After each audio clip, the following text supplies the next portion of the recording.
अब वो जा रहे हैं सिविल नाफरमानी की तरफ। आप कैसे देखते हैं कि क्या इमरान खान साहब या पीटीआई में ये सलाहियत है कि वो सिविल नाफरमानी की तहरीक चलाएं और कामयाब हो जाए? मेरे ख्याल से पाकिस्तान से और मजाक नहीं करना चाहिए। सिविल नाफरमानी ये पहले भी करके देख लिया, ये फार्मूला ये फेल है, ये गलत बात है। आपने बिल जला के देख लिए, आपने अपने कंटेनर पे खड़ा होकर कह दिया हवाला हुंडी के थ्रू पैसे भिजवाओ और टैक्स ना दो, तो ये सब सिर्फ बातें हैं और आई थिंक बातों की हद तक ही रहेगा।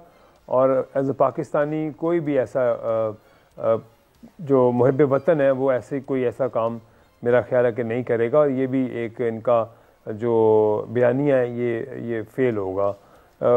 सिविल नाफरमानी वाली ऐसी कोई बात नहीं होगी। सब्सक्राइब करें और बेल दबाएं ताकि कोई खबर रह न जाए।